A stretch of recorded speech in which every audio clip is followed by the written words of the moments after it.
ہمارے دین میں جو دین کی نمائندگی کرنے والے ہیں، دین کو ریپرزینٹ کرنے والے ہیں، خواہ وہ کسی بھی فرقے کے ہوں، خواہ وہ ولیوں سے وابستہ علماء ہوں، انہوں نے کبھی بھی کسی بھی دین کے موضوع پر صحیح گفتگو، کامل گفتگو نہیں کی۔ اگر کسی نے مرشد کی، رسول اللہ کی صحبت کی بات کی ہے تو صرف صحبت ہی کی بات کرتا رہا، صحبت کس وقت فائدے مند ہوگی یہ نہیں بتایا۔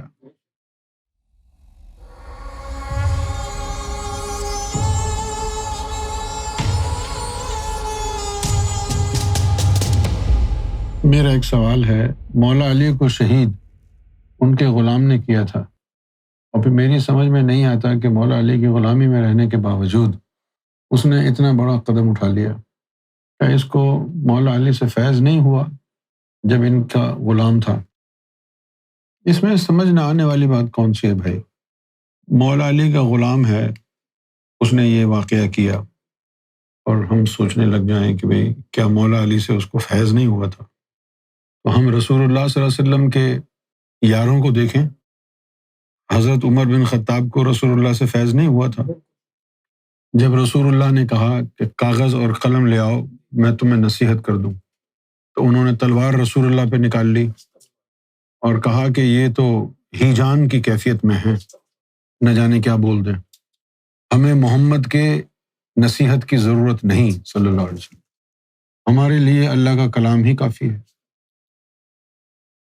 یہ جو ہستیاں ہیں، اللہ تعالیٰ ان کو باطنی شعور عطا فرماتا ہے، ان کو سامنے والے کے دل کی کیفیت، ایمان کی کیفیت کا ادراک ہوتا ہے، لیکن یہ شریعت کے پاس کرتے ہیں کہ جب تک اس کی حرکتوں سے اس کا نفاق ظاہر نہ ہو اپنی زبان سے نہیں کہتے۔ ایک بہت بڑی تعداد منافقوں کی رسول اللہ کے ساتھ لگی ہوئی تھی، حضور کی صحبت میں بیٹھنے کے باوجود۔ آج کا مسلمان رسول اللہ سے محبت کرنے والا تو اس طرح کی آرگیومنٹ کرے گا کہ یار رسول اللہ کی صحبت میں بیٹھنے والے کا یہ عالم کیسے ہو سکتا ہے؟ کیوں نہیں ہو سکتا؟ وہ جو حضور کے دور میں منافق تھے وہ حضور کے پاس آ کے نہیں بیٹھتے تھے۔ بات صحبت کی نہیں ہے، کیونکہ مسئلہ یہ ہے کہ ہمارے دین میں جو دین کی نمائندگی کرنے والے ہیں، دین کو ریپرزینٹ کرنے والے ہیں، خواہ وہ کسی بھی فرقے کے ہوں، خواہ وہ ولیوں سے وابستہ علماء ہوں، انہوں نے کبھی بھی کسی بھی دین کے موضوع پر صحیح گفتگو، کامل گفتگو نہیں کی۔ اگر کسی نے مرشد کی، رسول اللہ کی صحبت کی بات کی ہے تو صرف صحبت ہی کی بات کرتا رہا، صحبت کس وقت فائدے مند ہوگی یہ نہیں بتایا۔ ولیوں کے ماننے والے بھی صحبت پر ہی دباؤ ڈالتے ہیں، جبکہ حقیقت کیا ہے کہ صحبت کا اثر اس کو ہوگا جس کو اللہ تعالیٰ نے ایمان کی دولت سے نوازا ہوگا۔ صحبت کے جو فیوز و برکات ہیں ان کو حاصل کرنے کے لیے صاحب ایمان ہونا ضروری ہے۔ ایسا نہیں ہے کہ کوئی بھی خیرہ غیرہ نتھو خیرہ آ کے بیٹھ جائے گا اور صحبت میں جو ہے اس کو چار چاند لگ جائیں گے۔ قرآن میں لکھا ہوا ہے کہ رسول اللہ صلی اللہ علیہ وسلم کی صحبت میں نفس پاک ہوتے تھے، لیکن کتنے لوگوں کے نفس پاک ہوئے؟ انہی کے نفس پاک ہوئے نا کہ جن کے دلوں میں ایمان داخل ہوا تھا، باقیوں کے تو نہیں ہوا نا۔ تو صحبت، رسول اللہ کی صحبت ہو یا ولی اللہ کی صحبت ہو، یہ اس وقت کام آتی ہے جب تو صاحب ایمان ہو، جب اللہ رب العزت تیرے مقدر میں ایمان لکھ دے، تیرے دل میں اللہ کا نور اتر جائے، پھر مرشد کی صحبت کام آتی ہے، پھر رسول اللہ کی صحبت کام آتی ہے۔ اور اگر صاحب ایمان نہیں ہے، دل میں اللہ نے ایمان نہیں اتارا ہے، پھر آپ رسول اللہ کی صحبت میں بیٹھے ہیں پھر بھی منافق ہیں، غوث اعظم کی صحبت میں بیٹھنے والے بھی منافق ہیں۔ صحبت کے مثبت اثرات ہوتے ہیں، لیکن ان کے لیے جن کو اللہ چاہتا ہے، جن کو اللہ چاہتا ہے ان کو ایمان کی دولت عطا فرماتا ہے، پھر ان کی تربیت ہوتی ہے صحبت میں۔ جس طرح آپ یہ آئی فون کے جو ہیں یہ کیسز ہیں، یہ آپ دیکھیں یہ نشان بنا ہوا ہے نا، اس نشان بننے کا کیا مطلب ہے کہ یہ وائرلیس چارجنگ ہو سکتی ہے اس کیس کے ساتھ۔ اب آپ تبلیغ کریں کہ جی فون وہاں رکھتے ہیں اور چارج ہونا شروع ہو جاتا ہے بغیر تار لگائے۔ اچھا، جس کا کیس جو ہے وائرلیس چارجنگ کو سپورٹ نہیں کرتا وہ پڑا رہے گا، کبھی بھی چارج نہیں ہوگا۔ فون تو دونوں رکھے رہے، چارج کون سا ہوا؟ جو سوٹیبل تھا چارجنگ کے لیے۔ اسی طرح صحبت ہے، مرشد کی صحبت بھی اس وقت کام آتی ہے جب اللہ تعالیٰ ایمان عطا فرما دے۔ زبان سے کلمہ پڑھنا ایمان کی دلیل نہیں ہے۔ روزہ، نماز، حج، زکوٰۃ یہ عبادات ہیں، ایمان کی دلیل نہیں ہے۔ ایمان کی دلیل کیا ہے؟ قرآن مجید کے مطابق کہ انسان کا قلب اللہ کے نور اور اللہ کے اسم کو قبول کر لے۔ اب جس طرح تمہارا نکاح ہوتا ہے عورت مرد کا، ایک دوسرے کو قبول کرتے ہو نا؟ اسی طرح تمہارا دل بھی اللہ کو قبول کرے نا۔ اللہ تعالیٰ نے حضور پاک کو کہا قل هو اللہ احد، کہہ دیجئے اللہ ایک ہے، آپ نے آمین کہا۔ پھر آپ نے لوگوں کو کہا کہ تم بھی کہہ دو اللہ ایک ہے۔ جنہوں نے مانا صاحب ایمان ہو گئے، جنہوں نے حیل و حجت کی وہ منافق ہو گئے، جنہوں نے نہیں مانا وہ کافر ہو گئے۔ اب تو گھڑی گھڑی روز نماز میں کس کو کہتا ہے قل اللہ احد؟ تو اپنے دل کو کہتا ہے کہ تو بھی کہہ دے اللہ ایک ہے، اور دل کیا کہتا ہے؟ بیوی بیمار، اللہ الصمد ڈیوٹی سے لیٹ ہو گئے، چل۔ تو تمہارا دل تو منافق تھا نا، دل نے تو قبول نہیں کیا نا۔ قرآن شریف نے ہدایت کا جو سبسٹنس بتایا ہے وہ ہے کہ کسی کے قلب میں اس میں ذات اللہ اتارا جائے اور وہ قلب اسے قبول کر لے اور اس کے دل کی دھڑکنیں اللہ کے ذکر سے جاری و ساری ہو جائیں۔ اس کو اللہ تعالیٰ نے کہا یہ ہدایت ہے۔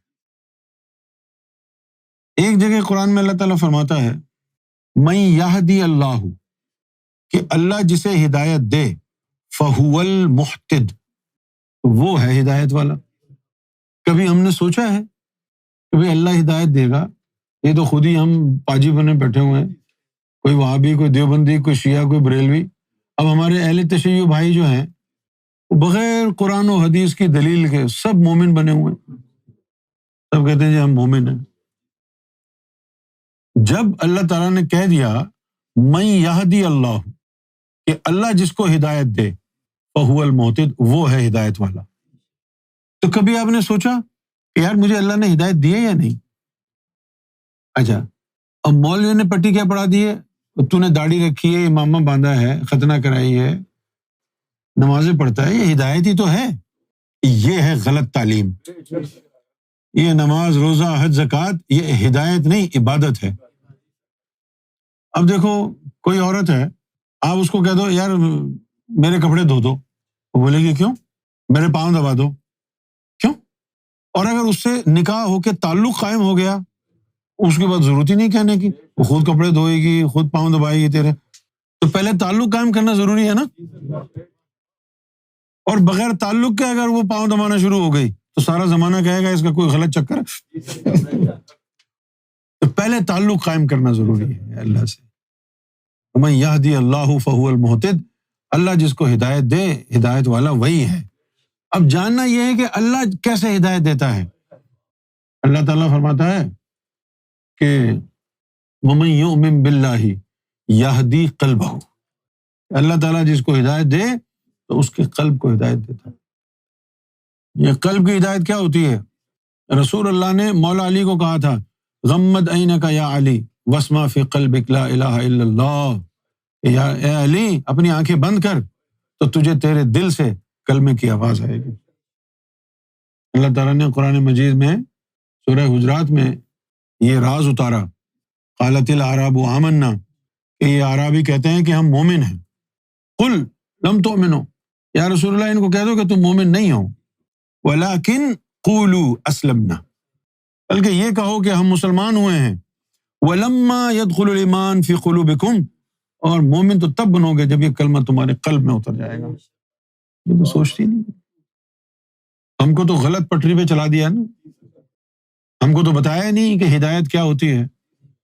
اب یہ تبلیغی جماعت ہے، تبلیغی جماعت کا جو مین جو تھیم ہے وہ کیا ہے؟ وہ گھر گھر جا کے لوگوں کو کہتے ہیں بھائی نماز پڑھو، نماز قائم کرو، نماز قائم کرو، نماز پڑھو، نماز۔ تو بھائی نماز اللہ تعالیٰ نے مومنوں کے اوپر اتاری ہے، پہلے یہ تو دیکھو کہ وہ مومن ہے بھی یا نہیں۔ مومن ہونے کا ان کو خود نہیں پتا اپنے بارے میں کہ وہ مومن ہے کہ نہیں۔ دین سارا گڑبڑ کیا ہوا ہے، جن چیزوں کو عبادت کہا جاتا ہے ان کو ہدایت سمجھا ہوا ہے، اور گمراہی کیا ہے؟ اب اس نے داڑھی نہیں رکھی، یہ شراب پیتا ہے، یہ ڈسکو جاتا ہے، یہ کسینوں میں جا کے کھیلتا ہے، کہیں گے یہ گمراہ ہے، اور قرآن کہتا ہے کہ یہ گناہ گار ہے، گمراہ نہیں ہے۔ گمراہ کون ہے؟ گمراہی کے لیے اللہ تعالیٰ نے قرآن شریف میں کہا کہ فَوَيْلٌ لِّلْقَاسِيَةِ قُلُوبُهُمْ عَن ذِكْرِ اللَّهِ أُولَٰئِكَ فِي ضَلَالٍ مُّبِينٍ، کہ ہلاکت اور تباہی ان لوگوں کی ہے جن کے دل اتنے سخت ہو گئے کہ اللہ کا ذکر ان میں داخل نہیں ہوتا۔ جب اللہ کا ذکر تمہارے دل میں داخل نہ ہو، اولئک فی ضلال مبین، یہ کھلی گمراہی۔ اب پتہ کیسے چلے گا کہ اللہ کا ذکر دل میں داخل ہو رہا ہے یا نہیں ہو رہا؟ گھر بیٹھے تو نہیں ہوگا نا۔ آپ کے معدے میں کوئی خرابی ہے، اندر اس کی لائننگ میں کوئی زخم آ گیا ہے، السر ہو گیا ہے، کیسے پتہ چلے گا آپ کو؟ ڈاکٹر کے پاس جائیں گے، ڈاکٹر کیا کرے گا؟ تم کو کہے گا کہ بھئی انڈوسکوپی کراؤ، کیمرہ تمہارے معدے میں ڈالیں گے، تصویریں لے گا، پھر پتہ چلے گا نا کہ تمہارے اندر کیا بیماری ہے کیا نہیں ہے۔ اسی طرح تمہارے دل میں اللہ کا ذکر نور داخل ہوتا ہے یا نہیں ہوتا ہے؟ مرشد کامل ڈھونڈو نا۔ وہ مرشد کامل کو اللہ تعالیٰ طاقت دیتا ہے کہ وہ اسم ذات تمہارے دل کو عطا کرے، وہ اپنی نظروں سے اسم ذات ادھر سے نکال کے تمہارے دل میں ڈالے گا، داخل ہو گیا، دل نے اللہ اللہ شروع کر دی، تو پھر اللہ کی طرف سے تم کو ہدایت مل گئی۔ یہ ہے اللہ کی ہدایت، من یہدی اللہ فہو المہتد۔ اسی کے لیے قرآن مجید نے کہا کہ جن کو ہدایت دے دوں پھر وہ کیا کرتے ہیں؟ الذین یذکرون اللہ قیاما وقعودا وعلی جنوبکم، کہ اٹھتے بیٹھتے کروٹوں کے بل بھی وہ اللہ کے ذکر میں رہتے ہیں۔ اٹھتے بیٹھتے کروٹوں کے بل، اٹھتے بیٹھتے تو تم اللہ اللہ کر سکتے ہو نا، کروٹوں کے بل سوتے ہوئے اللہ اللہ کیسے کرو گے؟ تصویر سے تو نہیں کر سکتے۔ وہ تبھی ہوگا نا جب تمہارے دل میں اللہ اللہ ہو رہی ہے، کیونکہ سوتے وقت تمہارا دل پھر بھی دھڑکتا رہتا ہے، چپ تو نہیں ہوتا ہے نا، چپ ہو جائے تو تم مر جاؤ۔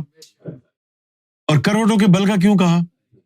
ہم نے ایک دن پوچھا کہ بھئی یہی کہہ دیتے کہ سوتے ہوئے بھی اللہ اللہ کرتے ہیں، یہی کہہ دیتے، یہ کیوں کہا کہ کروٹوں کے بل؟ تو اس کی طرف سے جواب آیا کہ ہم انسان پر یہ ثابت کرنا چاہتے تھے، ہم حجتیوں پر یہ بات واضح کر دینا چاہتے تھے کہ تو کروٹ لیتا ہے، کبھی کروٹ لینے کے لیے تجھے جاگنے کی ضرورت پڑی؟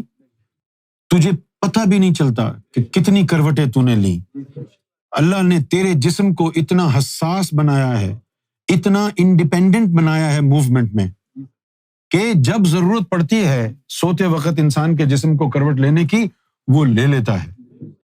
جب تیرے جسم میں یہ خاصیت موجود ہے کہ ضرورت کے تحت کروٹ لے سکتا ہے، تیرے ذہن کو پتہ چلنے کی ضرورت بھی نہیں ہے، تیرے جسم میں یہ خاصیت ہے، تو پھر تیرے قلب میں کتنی ہوگی؟ تجھے کروٹوں کا نہیں پتا کتنی لی، تو قلب کو کیا پرواہ کہ تیرا جسم جو ہے وہ کس حال میں ہے، وہ تو ہر وقت اللہ اللہ کرتا رہے گا اور تجھے پتہ بھی نہیں چلے گا۔ یہ کہلاتا ہے ذکر قلب، لیکن یہ ذکر قلب ایمان کی بنیاد ہے، فاؤنڈیشن ہے۔ ہر وقت تیرا دل اللہ اللہ کرے۔ ہر وقت دل کو اللہ اللہ کرنا کیوں ضروری ہے؟ کیونکہ اللہ کا حکم ہے، اتنا کثرت سے ذکر کرو۔ اب آپ مجھے یہ بتائیے کہ لفظ جو کثرت ہے اس کی تعداد کتنی ہوتی ہے نا؟ انسان کا پڑھا لکھا ہونا بھی ضروری ہے ہدایت کے لیے۔ کثرت، آسان طریقے سے اگر کثرت کو سمجھائیں اس کا مطلب ہوگا کہ اتنی تعداد جو کاؤنٹ نہ ہو سکے، انکاؤنٹیبل۔ تو اللہ تعالیٰ نے تو کہا ہے کہ بے شمار ذکر کر، اذکر اللہ ذکرن کثیرا، بے شمار ذکر کر. بے شمار ذکر کیسے کرے گا؟ تو 33 34 دفعہ پڑھ رہا ہے نا، یہ تو شمار ہو گیا. 10 تسبیح پڑھ لی پھر بھی شمار ہو جائے گا، 1000 پڑھ لی پھر بھی شمار ہو جائے گا، 10,000 تسبیح روزانہ پڑھی تو نے پھر بھی شمار ہو جائے گا. کثرت کدھر سے لائیں؟ کثرت تبھی آئے گی جب تو اپنے دل کی دھڑکنوں کو اللہ اللہ میں لگائے گا. یہ جو تمہارا دل ہے یہ 1 گھنٹے میں 3000 سے لے کے 6000 دفعہ تک دھڑکتا ہے. Between 3 and 6,000 times every hour. The number is different depending on your physical exertion, your movement. The more you move, the more the heart will beat. لیکن جب تیرے دل کے اندر اس میں ذات اللہ اتر جائے گا نا، پھر تو موو کرے یا نہ کرے وہ اس میں ذات اس کو دھڑکاتا رہے گا. اس میں ذات اللہ جو ہے وہ اس کو چلاتا رہے گا. 1 گھنٹے میں 6000 دفعہ ذکر ہوا تو 24 گھنٹے میں 1,44,000 ہو گیا نا. کتنا ہو گیا؟ 1,44,000 دفعہ یہ دل دھڑکے گا. 1,44,000 مرتبہ یہ دل دھڑک کے اللہ کا ذکر کرے گا. یہ جب خون میں جائے گا، ادھر خون ہمارے جسم میں 3.5 کروڑ نسیں ہیں. شاہ ولی اللہ نے فرمایا دل نے 1 دفعہ اللہ کہا 3.5 کروڑ اللہ کہنے کا ثواب ملا. 1,44,000 کو 3.5 کروڑ سے ملٹیپلائی کرو. اس کے اندر، اس کے بعد تمہارے اندر خون میں ریڈ جرمز ہیں جن کی تعداد نہیں معلوم ہو سکتی. پتہ نہیں کتنے ہیں. ایک ڈراپ آف بلڈ میں ملینز آف ریڈ سیلز ہوتے ہیں. ایک ڈراپ آف بلڈ میں آپ کے اندر 8.5 9.5 لیٹر خون دوڑ رہا ہے جسم میں، تو کدھر سے آئے گی تعداد؟ جب نور تیرے خون میں جائے گا نا، وہ جو سرخ خلیے ہیں، ریڈ جرمز ہیں، وہ بھی اللہ اللہ کرنا شروع کر دیں گے. پھر اس کے بعد ایک حدیث شریف میں آیا کہ ان مومن کا جو قلب ہے، جب اللہ تعالیٰ اس سے راضی ہوتا ہے تو ایک قلب کی اللہ تعالیٰ 70,000 زبانیں عطا کرتا ہے. ایک قلب کی 70,000 زبانیں، وہ 70,000 زبانیں ہیں، ہر زبان 1,44,000 مرتبہ ذکر کر رہی ہے. یہاں سے کثرت آئے گی نا. یہ ایمان والا ہونے کے لیے کثرت ضروری ہے. ذکر اللہ تو منافق بھی کرتا ہے، لیکن قرآن نے کیا کہا کہ منافق بھی ذکر کرتا ہے الا قلیلا. وہ قلیلا کیا ہے؟ قلیلا کا مطلب یہ نہیں ہے تھوڑا، قلیلا کا مطلب کثرت کے اپوزٹ ہے کہ مومن کو کثرت عطا ہوئی کہ اس کے اندر کی روحیں اللہ اللہ میں لگ گئیں. منافق کو صرف ظاہری طور پر ذکر کرنا ہے نا، اس لیے وہ قلیل ہی کہلائے گا، بھلے 10 لاکھ کیوں ہو. کاؤنٹیبل ہے نا. 1 کروڑ دفعہ بھی روزانہ کرے تو کاؤنٹیبل ہے نا. یہ قلیل ہے. کثرت کیا ہے؟ انکاؤنٹیبل. کثرت جو ہے انکاؤنٹیبل. یہ ہے ہدایت کہ دل اللہ اللہ میں لگ جائے. اچھا، پھر ہم نے بہت سے عالموں کو یہ کہتے ہوئے سنا ہماری مخالفت میں، اچھا بس نماز روزہ ختم کر دو، حج وج نہ کرو، صرف اللہ اللہ میں لگے رہو. کتنے بدتمیز ہیں بھائی. ذکر قلب کی دعوت دے رہے ہیں. یہ کہا ہے ہم نے کہ نماز چھوڑ دو؟ یہ کہا ہے ہم نے کہ حج چھوڑ دو؟ نہیں کہا نا. یہ ان کو چاہیے کوئی ہیلا بہانہ حق کی مخالفت کرنے کے لیے، ہیلا اور بہانہ چاہیے تاکہ حق کی مخالفت کی جائے. پھر یہ کہتے ہیں قرآن میں تو کہیں نہیں آیا کہ دل اللہ اللہ کرتا ہے، حالانکہ یہ ساری آیتیں قرآن کی تھی جو میں نے آپ کو سنائی ہیں. یہ ساری آیتیں قرآن کی ہیں نا. پھر وہ حدیث مبارکہ ہے جس سے ثابت ہوتا ہے کہ اللہ کے رسول نے مولا علی کو یہ باطنی تعلیم دی کہ ان کا قلب کیسے کلمے کا ورد کرے گا. غمد عینک یا علی واسمع فی قلبک لا الہ الا اللہ. ایک دفعہ رسول اللہ نے اپنے بارے میں بھی فرمایا، اپنے بارے میں کہا یونام عینی، میری آنکھیں سوتی ہیں، ولا ینام قلبی، لیکن میرا قلب جاگتا رہتا ہے۔ پھر ایک حدیث شریف میں آیا جو اللہ کا ذکر کرتا ہے وہ زندوں میں ہے اور جو نہیں کرتا وہ مردوں میں ہے۔ وہ یہ ظاہری طور پر ذکر کرنے کی بات نہیں، وہ اندر کے ذکر کی بات ہو رہی ہے کہ جس کا دل زندہ ہے وہی ذکر کرے گا نا، وہ نہیں کرتا تو اس کا دل مردہ ہی ہے نا۔ یہ ہے اسلام کی تعلیم۔ جب یہ اسلام کی تعلیم بتانے والے اندر سے خالی ہو گئے، اسلام میں فرقہ واریت آ گئی، فتنہ فساد آ گیا، کوئی سنی بن گیا، کوئی شیعہ بن گیا، کوئی وہابی، کوئی دیوبندی، کوئی بریلوی۔ یہ اسلام نہیں ہے، یہ فرقہ واریت ہے۔ اسلام شروع ہوتا ہے قلب کی اصلاح سے۔ پھر یہ سوال کرتے ہیں کہ اچھا جی دل کے اللہ اللہ سے کیا ہوگا؟ حالانکہ بخاری شریف کی حدیث ہے، اللہ کے رسول نے فرمایا کہ اے بنی آدم، تیرے جسم میں گوشت کا ایک لوتھڑا ایسا ہے، اگر اس کی اصلاح ہو جائے تو پورے جسم کی اصلاح ہو جاتی، اور اگر وہی فساد میں مبتلا رہے تو یاد رکھ پورا جسم فساد میں مبتلا رہے گا، اور وہ تیرا قلب ہے۔ یہ رسول اللہ کا فرمان ہے کہ اگر تم نے اپنے قلب کی اصلاح کر لی تو قلب پورے جسم کی خود اصلاح کر دے گا۔ تو بھائی اس کو پکڑو نا، جہاں سے سارے وجود کی اصلاح ہو جائے، جہاں سے سارے وجود کی اصلاح ہو جائے۔ یہ تعلیم جن جن لوگوں کو ملی وہ صحابہ ہو گئے، جن کو نہیں ملی وہ کوئی زندیق ہو گیا، کوئی منافق ہو گئے، بھاگ گئے۔ جب رسول اللہ کے دور میں منافق تھے تو مولا علی کے دور میں نہیں ہو سکتے منافق۔ رسول اللہ کے دور میں ہی ایک گروہ ایسا تھا جو رسول اللہ مسلمانوں میں جو رسول اللہ کو پسند نہیں کرتا تھا، ان لوگوں کے جملے پھر عبد الوہاب نجدی نے چوری کیے۔ اللہ کی دھرتی، اللہ کا نظام۔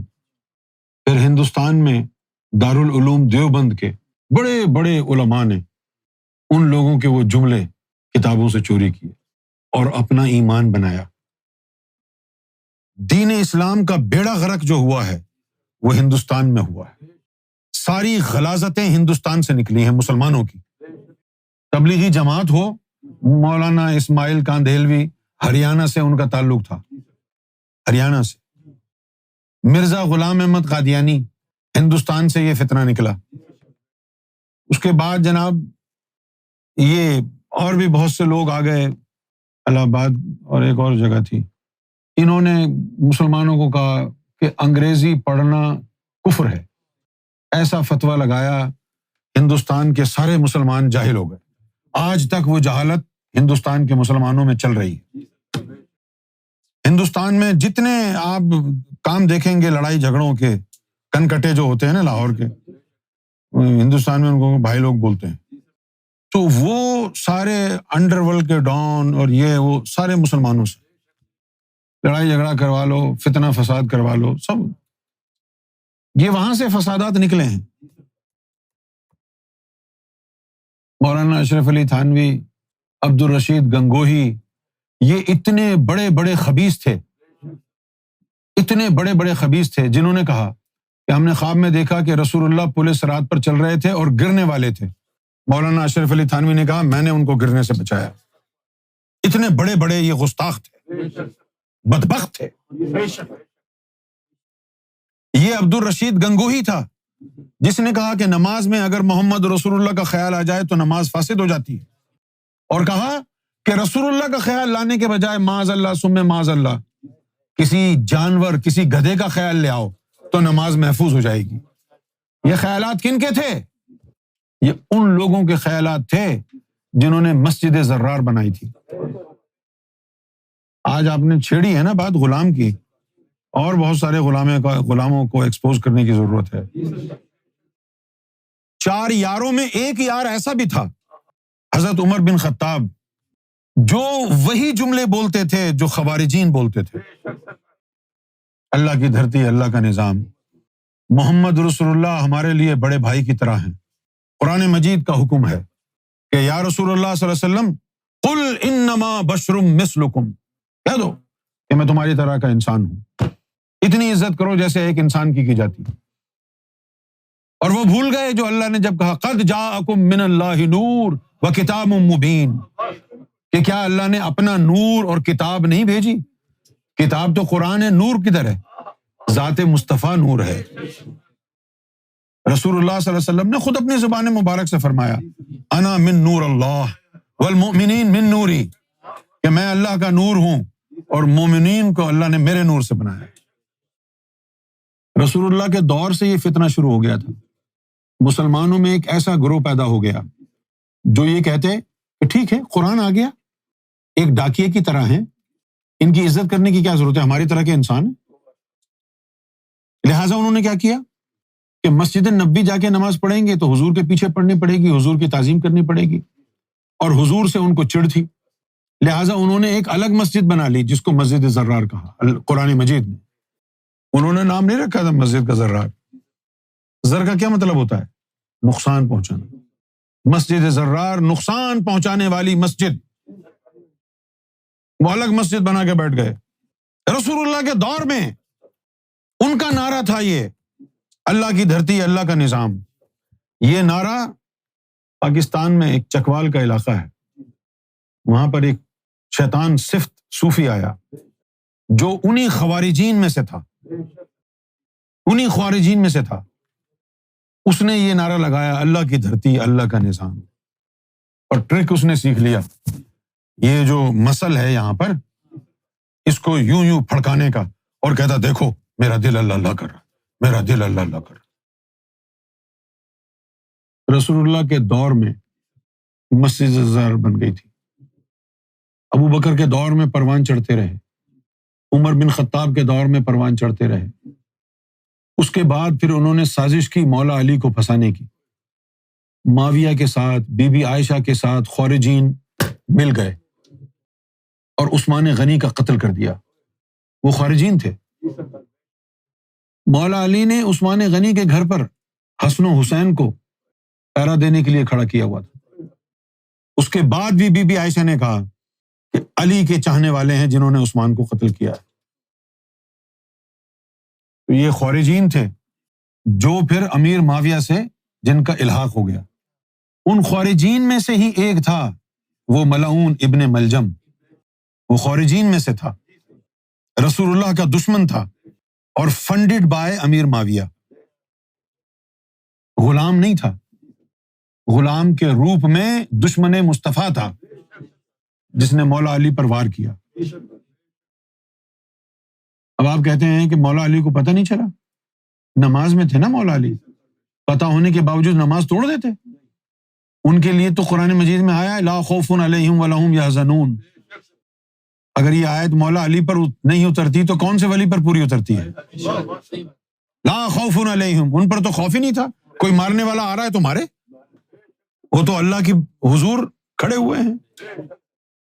سب سے پہلے اس آیت کا اطلاق مولا علی کی ہستی پر ہوتا ہے، الا ان اولیاء اللہ لا خوف علیہم ولا ہم یحزنون۔ ان کو کیا ڈر ہے، ان کو کیا خوف ہے، ان کو زندگی جانے کا کیا غم ہے؟ وہ تو زندگی جاویداں پا گئے ہیں، وہ تو زندہ ہی زندہ ہیں۔ ان کی نظروں سے تو ہمارے دل زندہ ہوتے ہیں، ان کی نظروں سے تو دین زندہ رہا، ان کی نظر کا ہی تو کمال ہے۔